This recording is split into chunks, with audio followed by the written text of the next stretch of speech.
আজ আপনাদের জন্য থাকছে শ্রী ময়ূক চৌধুরীর লেখা ভয়াবহ শিকার কাহিনী আদিম।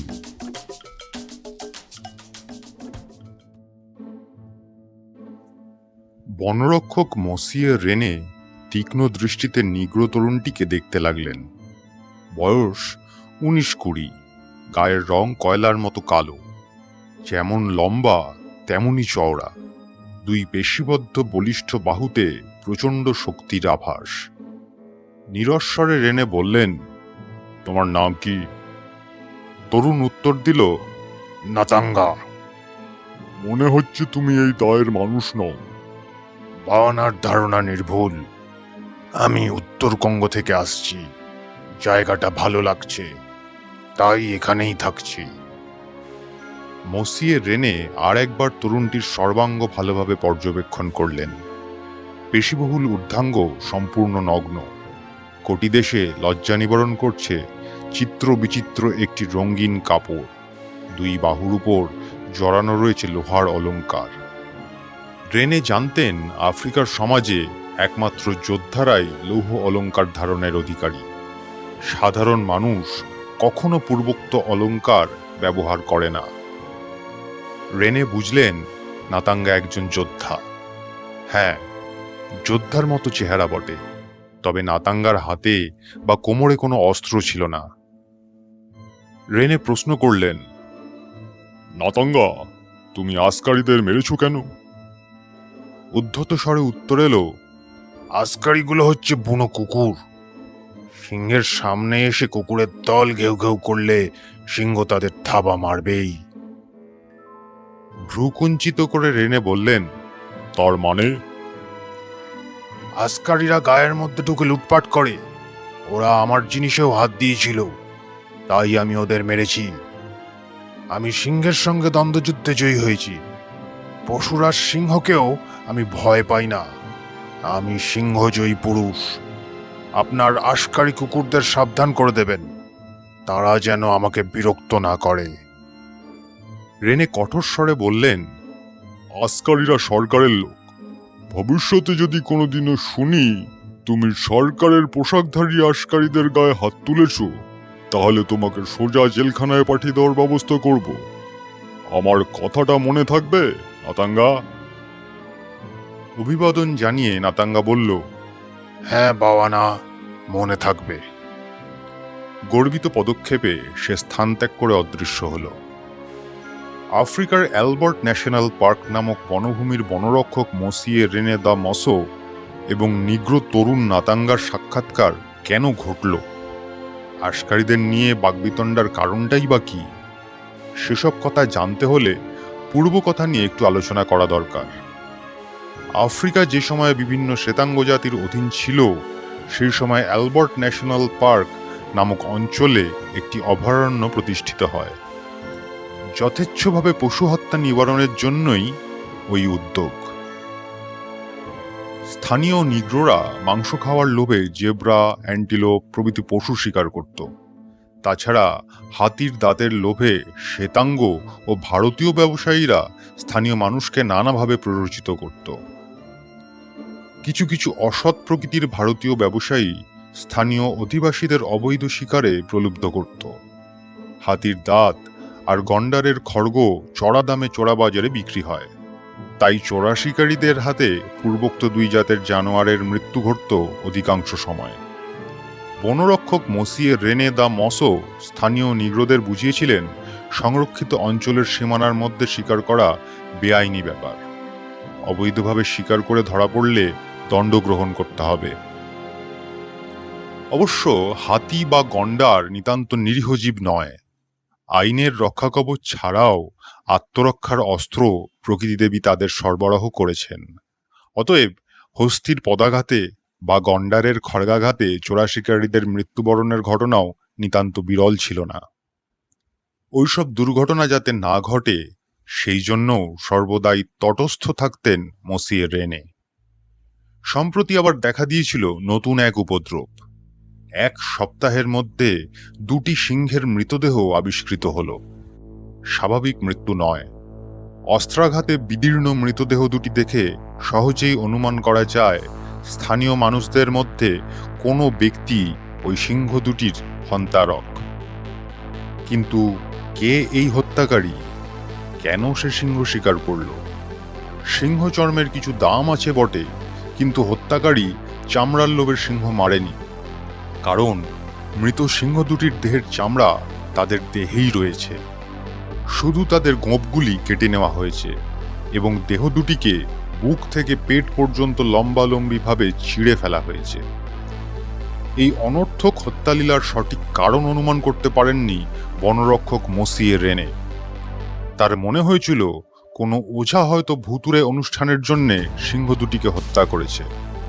আফ্রিকাতে এই ওঝা বা উইচ ডক্টর নামক পুরোহিতদের মধ্যে নানা রকম দুর্বোধ্য ও বীভৎস অনুষ্ঠান পদ্ধতি প্রচলিত আছে। অতএব স্বাভাবিকভাবেই মসিয়ে রেনে ভাবলেন স্থানীয় ওঝাদের মধ্যে কোনো ব্যক্তি সিংহ দুটির মৃত্যুর জন্য দায়ী। দ্বিতীয় সিংহের মৃতদেহ আবিষ্কৃত হওয়ার পর কয়েকদিনের মধ্যেই আরেকটি চমকপ্রদ ঘটনা ঘটল। মসিয়ে রেনের অধীন কয়েকজন আসকারি অর্থাৎ গভর্নমেন্টের নিযুক্ত সশস্ত্র রক্ষী নিকটস্থ গ্রাম থেকে ফিরে এসে জানালো একটা লোক তাদের সঙ্গিন ছিনিয়ে নিয়ে প্রচণ্ড প্রহার করেছে এবং গ্রাম থেকে তাড়িয়ে দিয়েছে। মসিয়ে রেনে অবাক হলেন। অবাক হওয়ারই কথা, চারটি সশস্ত্র আসকারিকে যে লোক প্রহার করতে পারে সে কেমন লোক? মসিয়ে রেনে ঘটনাটা সম্পূর্ণ অনুসন্ধান করতে লাগলেন। অনুসন্ধানের ফলে আসল ব্যাপারটা জানা গেল। আসকারিরা চিরকালই গায়ে ঢুকে লোকের জিনিসপত্র, ডিম, হাঁস, মুরগি কেড়ে নেয়। আফ্রিকার অলিখিত আইন অনুসারে আসকারিরা হলো রাজার লোক। যে কোনো ব্যক্তিগত সম্পত্তি বাজেয়াপ্ত করার অধিকার তাদের আছে বলেই তারা মনে করে। স্থানীয় অধিবাসীরা তাদের জুলুম মেনে নিতে বাধ্য হয়, অর্থাৎ তাদের বাধা দিতে ভয় পায়। নাতাঙ্গা নামে তরুণটি আসকারিদের ভয় পায়নি। আসকারিরা যখন তাদের দুটি মুরগি হস্তগত করতে চেয়েছিল, সে ভালো কথায় তাদের বোঝাতে চাইল অপরের ব্যক্তিগত সম্পত্তিতে হস্তক্ষেপ করা অনুচিত। আসকারিরা চিরকাল যা বুঝে এসেছে আজ অন্যরকম বুঝতে রাজি হবে কেন? অতএব হাত থাকতে মুখ কেন, এই নীতি অবলম্বন করল উভয় পক্ষ। তার ফলে যা ঘটেছিল সে কথা আগেই বলেছি। মার খেয়ে কাবু হয়ে আসকারিরা বনরক্ষক মসিয়ে রেনে দা মসোর কাছে নালিশ জানালো। তারা অবশ্য নিজেদের দোষের কথা বেমালুম চেপে গিয়েছিল, কিন্তু অনুসন্ধানের ফলে সত্য ঘটনাটা বিশদভাবে জানতে পারলেন মসিয়ে রেনে। গভর্নমেন্টের তকমাধারী আসকারিদের গায়ে হাত দেওয়া বেআইনি হলেও রেনে নিগ্র তরুণটিকে বিশেষ দোষী মনে করতে পারলেন না, বরং চারটি জোয়ান আসকারিকে যে লোকটি মেরে সঙ্গিন কেড়ে নিতে পারে তাকে চাক্ষুষ দেখার জন্য কৌতূহলী হয়ে উঠলেন। অতএব রেনে সাহেব উপস্থিত হলেন সেই গ্রামে যেখানে ঘটনাটা ঘটেছে। গ্রামের মোড়লের সঙ্গে দেখা করে রেনে জানালেন যে লোকটি আসকারিদের মেরেছে তাকে তিনি একবার দেখতে চান। রেনে সাহেবকে অভিবাদন জানিয়ে মোড়ল বলল, বাবা না, ওর নাম নাতাঙ্গা। ও এই অঞ্চলের মানুষ নয়। ও এখন বনের মধ্যে শিকারের খোঁজ করছে। নাতাঙ্গার গায়ে দারুণ জোর, সে কাউকে ভয় পায় না। কঠোর স্বরে রেনে বললেন, তার সঙ্গে তোমার দেখা হলেই তাকে আমার কাছে পাঠিয়ে দেবে। তাকে বুঝতে হবে সরকারি লোকের গায়ে হাত দিলে ভয়ের কারণ আছে। তাকে বলে দিও ভবিষ্যতে এরকম ঘটনা ঘটলে আমি তাকে ঘাড় ধরে হাজতে পাঠিয়ে দেব। মোড়লের কাছে খবর পেয়ে নাতাঙ্গা দেখা করতে এসেছিল রেনে সাহেবের সঙ্গে। সেই সাক্ষাৎকারের ফলাফল প্রথমেই বলা হয়েছে। নাতাঙ্গা চলে যাওয়ার পর হঠাৎ রেনে সাহেবের মনে হলো সম্প্রতি নিহত সিংহ দুটির সঙ্গে নাতাঙ্গার একটা যোগসূত্র আছে। রেনে একটি লোককে ডেকে গোপনে নাতাঙ্গাকে অনুসরণ করতে আদেশ দিলেন। 4 দিন পরে ফিরে এলো গুপ্তচর। তার মুখে যে সংবাদ প্রকাশ পেল তা যেমন আশ্চর্যজনক তেমনই ভয়াবহ। গুপ্তচর জানালো গ্রামের বাসিন্দারা নাতাঙ্গাকে সিম্বা বা সিংহ বলে ডাকে। নাতাঙ্গা নাকি একাধিকবার সিংহের মাংস ভক্ষণ করেছে। 3 দিন ধরে নাতাঙ্গা সম্পর্কে নানা রকম সংবাদ সংগ্রহ করেছে গুপ্তচর। তারপর চতুর্থ দিন রাত্রে অর্থাৎ গত রাত্রে সে দূর থেকে নাতাঙ্গাকে অনুসরণ করে। চাঁদের আলোতে সবকিছুই ছিল স্পষ্ট। হালকা ঘাস জমির উপর এক জায়গায় অনেকগুলো গাছ জড়াজড়ি করে দাঁড়িয়েছিল। গুপ্তচর দেখল সেইখানে এসে একটি গাছের উপর উঠে আত্মগোপন করল নাতাঙ্গা। গুপ্তচর দূর থেকে নাতাঙ্গার অজান্তে তার কার্যকলাপ লক্ষ্য করতে লাগলো। গাছের ডালপালা আর পাতার আড়ালে লুকিয়ে থেকে হঠাৎ জেব্রার কণ্ঠস্বর অনুকরণ করে নাতাঙ্গা চেঁচিয়ে উঠল। একবার নয়, বারবার চলল সেই অনুকরণের পালা। জেব্রার মাংস সিংহের প্রিয় খাদ্য। খাদ্যবস্তু এমন সশব্দে অস্তিত্ব ঘোষণা করলে পশুরাজ আর কতক্ষণ অদৃশ্য থাকতে পারেন? অতএব কিছুক্ষণের মধ্যেই বনের রাজা জঙ্গলের আড়াল থেকে ফাঁকা ঘাস জমির উপর আত্মপ্রকাশ করলেন। তিনি একা আসেননি, সঙ্গে রানীও এসেছিলেন। যে গাছ থেকে নাতাঙ্গার কণ্ঠে নকল জেব্রার কণ্ঠস্বর ভেসে আসছিল, সিংহ ছুটে এলো সেই গাছটার দিকে। তৎক্ষণাৎ বিদ্যুৎ ঝলকের মতো একটা বর্ষা উপর থেকে ছুটে এসে সিংহের শরীরটাকে এফোড় ওফোড় করে দিল। সিংহী পিছন ফিরে ছুটল তীর বেগে। কয়েক মুহূর্তের মধ্যেই তার ধাবমান দেহ অদৃশ্য হয়ে গেল গভীর অরণ্যের অন্তরালে। আহত সিংহ পলায়ন করল না। গাছ বেয়ে উঠে সে আততায়ীকে আক্রমণ করতে সচেষ্ট হল। অনেকক্ষণ ধরে চলল বৃক্ষারোহণের ব্যর্থ চেষ্টা। তারপর মরণাহত পশুরাজ রক্তাক্ত দেহে লুটিয়ে পড়ল মাটির উপর, আর উঠল না। নাতাঙ্গা গাছ থেকে নেমে এলো, সিংহের বুকে ছোড়া বসিয়ে দেহটাকে চিরে ফেলল। রক্ত ছুটল ফিনকি দিয়ে। সেই তপ্ত রক্তধারা পান করল নাতাঙ্গা। তারপর হৃৎপিণ্ড ছিঁড়ে এনে চিবিয়ে খেতে লাগল। পশুরাজের তপ্ত রক্ত ও হৃৎপিণ্ডে পান ভোজন শেষ করে নাতাঙ্গা উঠে দাঁড়ালো। চাঁদের আলোতে শূন্যে বর্ষা আস্ফালন করে উন্মুক্ত তৃণভূমির উপর সে নৃত্য করতে লাগলো উন্মাদের মতো। চিৎকার করে বারংবার ঘোষণা করল নিজের বীরত্ব কাহিনী। অবশেষে অকুস্থল ত্যাগ করে চলে গেল গ্রামের দিকে। গুপ্তচরের বক্তব্য শুনে বিস্ময়ে নির্বাক হয়ে গেলেন মসিয়ের রেনে। গুপ্তচর বিদায় গ্রহণ করে চলে গেল। রেনে ভাবতে লাগলেন এই ভয়ঙ্কর নাটকের শেষ দৃশ্যটা কি হতে পারে। কয়েকদিন পরেই রেনে সাহেবের গৃহে উপস্থিত হলো সেই মোড়ল, যার গ্রামে গিয়ে নাতাঙ্গার সাক্ষাৎ পেয়েছিলেন মসিয়ের রেনে। মোড়লের কাছে রেনে সাহেব শুনলেন গায়ের মধ্যে একটি ভারতীয় ব্যবসায়ীর সঙ্গে নাতাঙ্গার দারুণ মারামারি হয়েছে। প্রহারের ফলে আহত ব্যবসায়ী মোড়লের কাছে নালিশ জানিয়েছে। মোড়ল এই ব্যাপারে হাত দিতে অনিচ্ছুক। সে পাওয়ানার কাছে বিচার প্রার্থনা করেছে। মসিয়ে রেনে দুজনকেই ডেকে পাঠালেন। কলহের কারণও তিনি জানতে পারলেন। গ্রামের মানুষ যেভাবে নাতাঙ্গাকে সম্মান প্রদর্শন করে থাকে, ভারতীয় ব্যবসায়ীটি সেইভাবে তাকে সমীহ করতে নারাজ। উপরন্তু সে নাকি সিংহ শিকারের ঘটনা নিয়ে নাতাঙ্গাকে লক্ষ্য করে বিদ্রূপ বর্ষণ করেছিলেন। কলহের কারণ তুচ্ছ হলেও কলহের পরিণাম তুচ্ছ হয়নি। প্রহারের ফলে ভারতীয়টির মুখ চোখ ফুলে উঠেছিল। মসিয়ে রেনে যখন বললেন ওইভাবে আঘাত করা নাতাঙ্গার অন্যায় হয়েছে, তখন সে উদ্ধতভাবে জানিয়ে দিল তার বিরুদ্ধাচরণ করলে সে কাউকে রেহাই দেবে না। সিংহের রক্তপান করে সে সিংহের চেয়েও শক্তিশালী। ভারতীয় ব্যবসায়ী হঠাৎ ব্যঙ্গ করে বলে উঠল, মরদের বাচ্চা মাটির উপর দাঁড়িয়ে সিংহ শিকার করে, গাছের উপর লুকিয়ে চোরের মতো অস্ত্র ছুঁড়ে শিকার করে না। নাতাঙ্গার মুখ চোখ ভয়ঙ্কর হয়ে উঠল।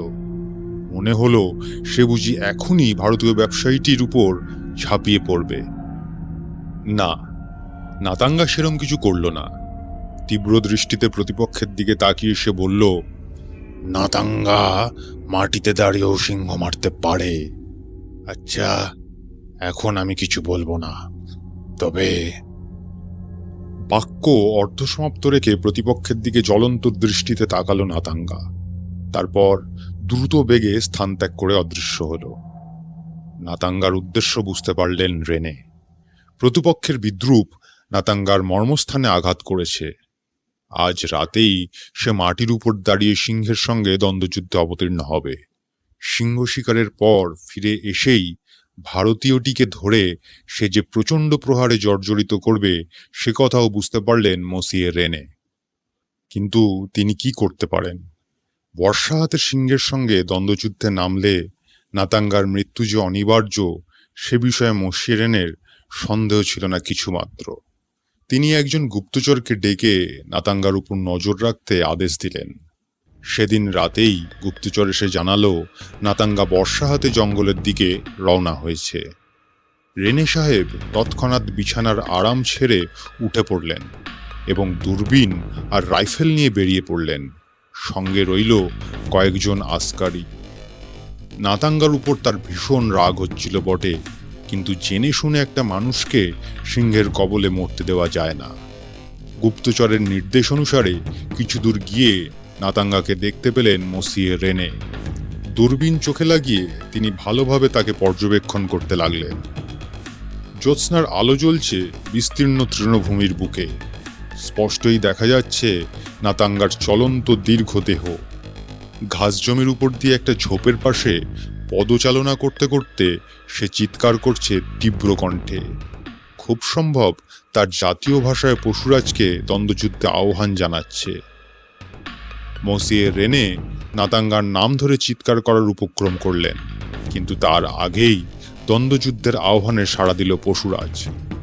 ভীষণ গর্জনে চারদিক কাঁপিয়ে ঝোপের ভিতর থেকে বেরিয়ে এলো এক প্রকাণ্ড সিংহ এবং তীব্র বেগে ঝাঁপিয়ে পড়ল নাতাঙ্গার উপর। ক্ষিপ্রপদে সরে গিয়ে সাপদের আক্রমণ ব্যর্থ করল নাতাঙ্গা। তারপর বর্ষা বাগিয়ে রুখে দাঁড়ালো। চাঁদের আলোতে ঝকঝক করে জ্বলে উঠল বর্ষার ধারালো ফলা। মৃত্যুপণ যুদ্ধে অবতীর্ণ হল এক হিংস্র মানব ও এক হিংস্র সাপদ।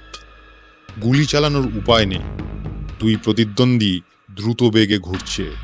গুলি ফসকে নাতাঙ্গার গায়েও লাগতে পারে। নির্বোধের মতো রাইফেল কোলে নিয়ে বিচিত্র দ্বন্দ্বযুদ্ধের দৃশ্য দেখতে লাগলেন মসিয়ে রেনে। সিংহ বৃত্তাকারে ঘুরছে শত্রুর চারপাশে। বর্ষার ফলাটাও ঘুরছে সঙ্গে সঙ্গে। পশুরাজের সনক থাবা বারবার এগিয়ে আসে বর্ষা লক্ষ্য করে, কিন্তু লৌহ ফলক নখের আলিঙ্গনে ধরা পড়ে না, সরে যায় থাবার সামনে থেকে। পরক্ষণেই সিংহের মুখের সামনে চমকে ওঠে জ্বলন্ত বিদ্যুৎ শিখার মতো। ভীষণ উত্তেজনায় চিৎকার করে উঠল নাতাঙ্গা। ক্রুদ্ধ গর্জনে সাড়া দিয়ে সিংহ জানিয়ে দিল সেও প্রস্তুত আছে। বর্ষার ফলা যেন নাতাঙ্গার হাতে প্রাণবন্ত হয়ে উঠেছে। চন্দ্রালোকে বিদ্যুৎ বর্ষণ করে নেচে নেচে উঠছে শানিত লৌহ ফলক সিংহের মুখের সামনে, নাকের সামনে। ক্ষিপ্ত পশুরাজের থাবার শানিত নখগুলি ওই মারাত্মক বস্তুটিকে সরিয়ে দিতে পারছে না কিছুতেই। সিংহ জানে ওই চকচকে ঝকঝকে বস্তুটি অতিশয় মারাত্মক। ওটাকে এড়িয়ে যদি সে মানুষটাকে নখদন্তের আলিঙ্গনে জড়িয়ে ধরতে পারে, তাহলে এই যুদ্ধে প্রতিপক্ষের পরাজয় অনিবার্য। রেনে বুঝলেন সিংহের ধৈর্য ফুরিয়ে এসেছে। ক্রুদ্ধ সাপদ উদ্ধত বর্ষার শাসন আর মানতে চাইছে না। আচম্বিতে বর্ষাফলকের আস্ফালন উপেক্ষা করে সিংহ আক্রমণ করল। নাতাঙ্গা সরে গেল। বর্ষাফলক দংশন করল সিংহের দেহে। আবার সগর্জনে ঝাঁপ দিল সিংহ। বর্ষা এবার সিংহের বক্ষভেদ করল। সেই দারুণ আঘাত গ্রাহ্য না করে সিংহ দুই থাবার আলিঙ্গনে জড়িয়ে ধরল শত্রুকে। পরক্ষণেই সাপদ ও দ্বিপদ জড়াজড়ি করে পড়ে গেল মাটির উপর। বিস্মিত নেত্রে মসিয়ে রেনে দেখলেন সিংহের আলিঙ্গন থেকে নিজেকে মুক্ত করে নিয়ে উঠে দাঁড়ালো নাতাঙ্গা। কোন আশ্চর্য কৌশলে এমন অসম্ভবকে সে সম্ভব করল কে জানে। বর্ষা বাগিয়ে নাতাঙ্গা প্রস্তুত হলো সিংহের পরবর্তী আক্রমণের জন্য।